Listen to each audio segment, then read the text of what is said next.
Welcome to Season 2, Episode 35. This is your Cody solo mission. It's just me today, so you might want to turn the volume down. I can be loud. I can talk a little bit fast. I don't have my partner in crime, Megan, with me here today, but she will be back with us here soon.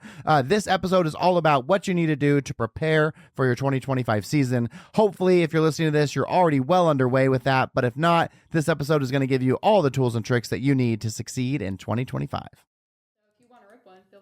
Okay. Wherever you are and however you are listening, thank you so much for being back with us on another episode of the Virtual GM podcast. If you can believe it, it is 2025. I know that I can't. And not only that, it's February. So somehow January just disappeared. I don't even know what happened. But it's certainly important to get back with all of you guys here at the beginning of the year. Talk about some important things I know that we should all be doing and utilizing here in quarter one. But we wouldn't be Virtual GM without a segue. And so obviously, even though I'm here by myself today, I've still got to let you know what's going on. So what I will say for my segue is we had a great Super Bowl party. Super Bowl was last Sunday. It was really, really fun. I didn't want the Chiefs to win. I'm a Broncos fan, so I was all too happy to see them lose. More importantly, though, I had a sheet of about like 45 bets.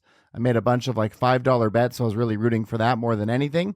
And we just finished our backyard, and so it was really cool to be able to use that for the first time. We got some good weather. The kids were able to swim. It was just a great event. So that was super fun. And then for business, we got all of our end-of-month finances done the first week of February. So that's great. That's always a super important task that we like to get to all of our clients as soon as possible. So that was really exciting. And so with that, let's jump into today. So today we're going to talk about what are the things you should be doing to prepare for 2025. Now, a lot of this we would hope, and we did episodes at the end of the year last year, that you had some of this like in the works as you're getting ready, but we're in it now. So I really want to make sure that we've got those things in place. So if you have a marketing agency that you're working with, hopefully they presented you with some sort of annual marketing plan, so you have an idea of what your entire year looks like. But if you're doing this for yourself, what I would recommend is go through and really set those goals. You know, look at your revenue for the past couple of years, look at it broken down by quarter, and set some targets for yourself for every quarter. And I'd also be looking at your occupancy and your ADR, setting those targets. I would be doing a comp set. I would review who it is that you're looking at, who are the properties surrounding you, or depending on where you're located, that you just know someone may be making a buying decision between the two of you. You want to know where they're at. So I like to look at anywhere from 3 to 6 comp sets. And then I like to put them on a graph and say, okay, from a quality standpoint and a price standpoint, where do all of these live? Because then I'll have that data to go back to when we're looking at pricing. If, like, we've got Valentine's Day weekend this weekend, what are they doing? If you still have rooms available, who can you really compare yourself to? So let's start with the comp set. And then I think it's always a great exercise to go through and do a SWOT analysis. So that's your strengths, your weaknesses, your opportunities, and your threats. I think it's good to have about 2 for each. And that way, again, you can really see how you progress throughout the year. So when you review it in December of this year, did your strengths end up being your strengths? Were those weaknesses the things where you thought you might fall short? How did you do on executing your opportunities? And what were those threats? And did they end up having the impact on your business that you thought they might? And then that's when I like to look at how we performed with our ADR and our occupancy for the last couple of years, set some targets, look at how our revenue was, set targets for each quarter, and make sure that the annual goal is representative of what the math should indicate for our ADR and occupancy. And then as you start to really plan your year now, we've got our revenue projections out. We know who our comp set is. We know what our SWOT analysis is. Now let's go through and look at the areas that matter the most from a digital perspective. So where's our customers coming from? What are those? Where are the cities? What are the states? Do you have international traffic? What are the particular zip codes? What are the aged groupings that are visiting your business? Your G4 on Google is going to give you all of this information, and you really want to dive into what did 2024 look like so you can better market to your current guests this year. You're going to know, is there this one particular demographic of gender and age group and this particular zip code? And then instead of shooting a shotgun, you're really shooting a sniper, and you're going exactly to the market that you want to be in. So I would go through, set your demographics, look at where your traffic came from last year. Take a second to see what funnels were the best for you. Was it social? Was it Google clicks? Was it your email campaigns? What was your overall traffic mix? How did you do it directs? What percentage did OTAs play in your business? And then once you really have an understanding of all that, you can get in and kind of set some targets for each quarter. So we like to pull like our traffic for the website, how many calls we got from our ads, what was our social media traffic, how many followers did we have, what was our ad spend and our return, and then what was our email percent open rate and click-through rate. Those are the things that we really like to measure. There's about 6 things that we focus on marketing with Vibrant. You've got content creation, you've got PR, which we only do when it's really necessary. You've got your blogs, your Google ads, your meta ads, and then I think it's maybe social is the one I'm forgetting. So those are the 6 places that we focus on. That's where we're going to build all of our reports off of. So now we're going to go and we're going to pull quarter 1 of 2024, see how we did in those metrics, and then set some targets for this quarter. And then we leave a spot so when the quarter's over, we'll go back and review. And then we also like to look at our events. So we'll go through and look at the events for the entire year. We do that for a couple of reasons. It helps with our email campaigns. It also lets us know when we need to have price changes. It's like Valentine's Day weekend is this weekend. So if we know that that's going to have a drive here in Southern Utah, we have the Parade of Homes. And so that's something that we always sell out for. So we want to make sure our rates are in line with the demand. And then we go through and we actually predetermined what our email campaigns are going to be for the first quarter. We look at also what day we're going to send them out. We found that Tuesdays are typically better. So we'll shoot for usually about the second Tuesday of the month. And we already have a predetermined email campaign. And so we're going to do that for all 4 quarters and then go back every quarter and reflect on that. So that's one of the things that you want to make sure you're getting in place.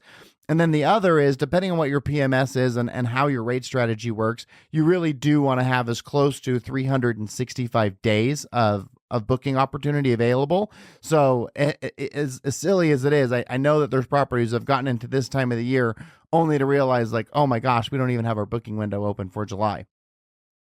So get in there, make sure that you can book between now and the entire year, set your nights of stay requirements if you have one, make sure that you've got your yields in place, because regardless of the size of your property, as demand goes up, so should the price of your rooms. So I don't want anyone to ever sell, even if you only have 12 rooms, I don't want you to sell your first room for the same price that you sell your 12th room, because when you have opportunity to get one of 12, the room's less valuable. But when you only have opportunity to get one of one, that room is infinitely more valuable. So we want to make sure that the price goes up in accordance with that. And depending on what your consumer base is, oftentimes we'll have like a rate for the weekdays, and then we'll have a separate rate for the weekends that are increased from there. So be sure to get those set. We've been seeing some really, really promising booking success across our portfolio so far. We had a couple of calls this week where we had multiple properties that were up 60% in pre-booked revenue between now and the same time last year. And not every PMS will let you pull that data. That's one of the reasons we really love WebRes and Think, is it lets us take a snapshot to see where we were a year ago at this time. So for all of our calls with our clients, and we're going over those biweekly calls, we're pulling, okay, where were we at in bookings on February 4th of 2014. And then we can look at that, and it really gives us some idea to see what the pace is looking at, where the opportunities are, what's the difference in ADR, are we making the right moves, could we be more strategic? And so far, like I said, across our portfolio, it's looking really, really promising. So from the early data that I've seen, we're usually pulling that through June or July currently. And for what we've seen so far, I think we're on track to have a really great year. So I would say if you're listening to this and you haven't done it, go see how you're tracking so far for the year. And obviously January's behind us now, so see how you finished.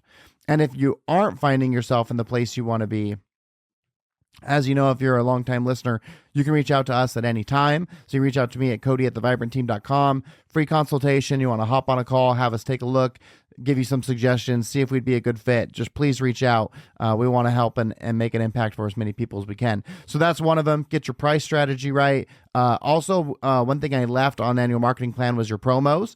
So we like to think about our promos in quarters. So make sure that you've got your promos locked and loaded. You should always have some sort of promo right on your website. You don't have a lot of time to convince a consumer to book with you, and you want to make sure that the first thing they see is your most compelling offer. So as you know, we typically will do a lot of length of stay promotions.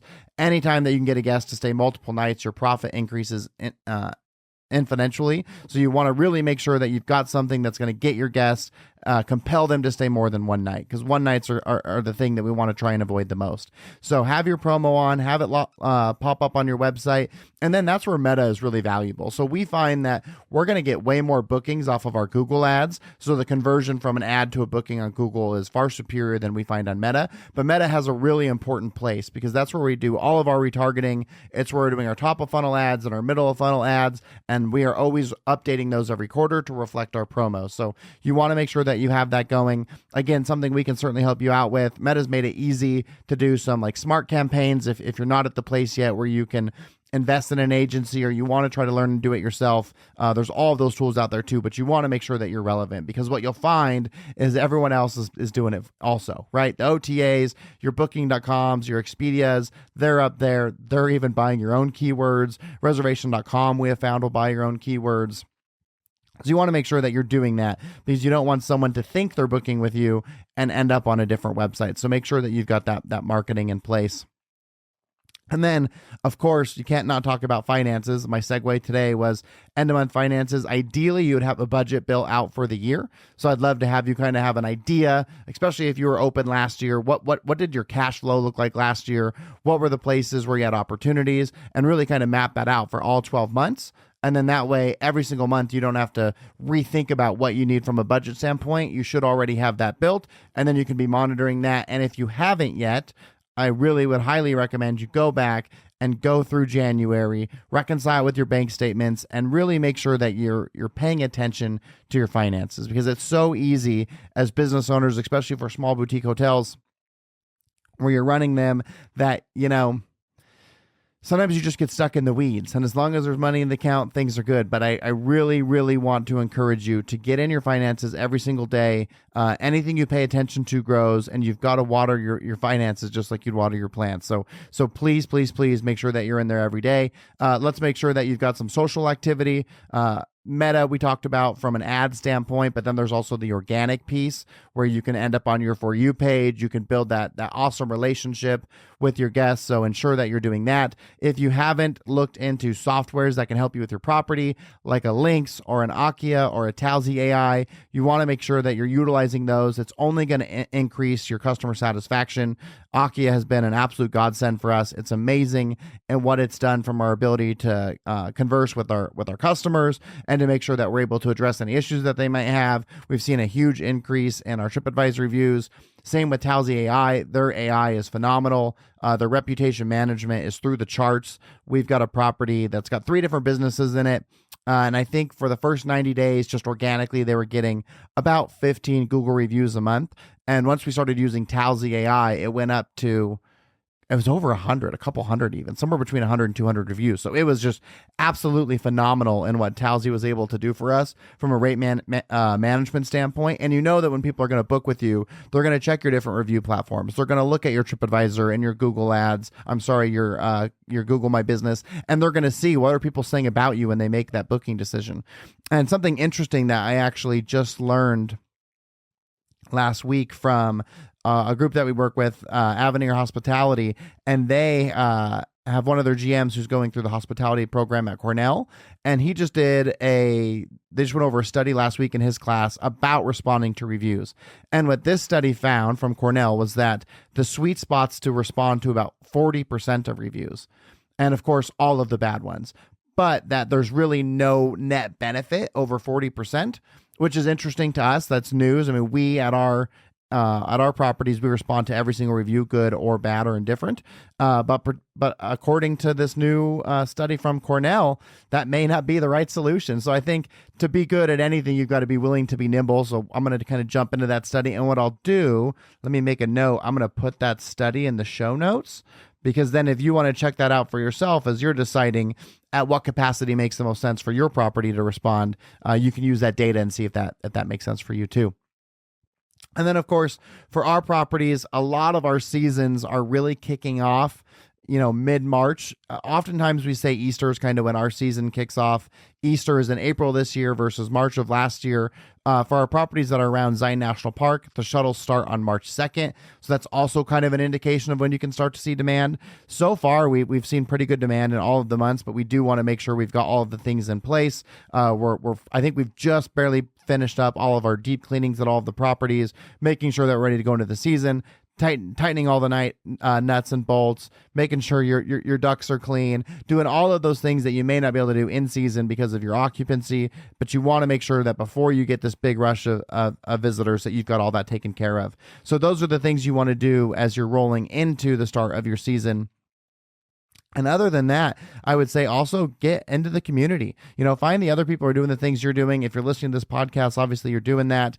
If you're an independent property, there's other programs out there like Stash Rewards. It's an amazing way to give your guest member benefits and to earn points. There's so many different tools out there. In fact, one thing that you can do if you want to meet these people in person, you could go to the Independent Hotel Show. That's in Miami Beach. That's September 17th through the 18th.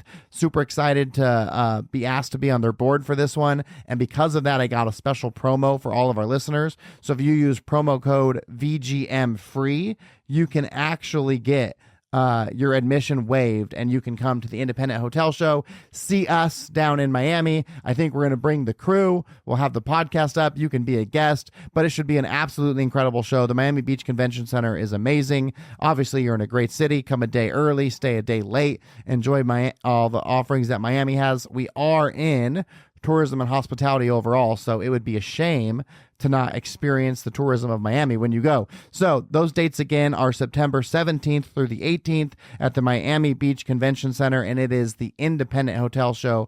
We'd love to see you there. Code VGM free. Thank you so much for listening. I know it's not as fun to hear the same voice the whole time, but it's good to be back. Exciting to be in 2025, and I can't wait to go through the season with you all. Have a great, great season, and best of luck to everyone.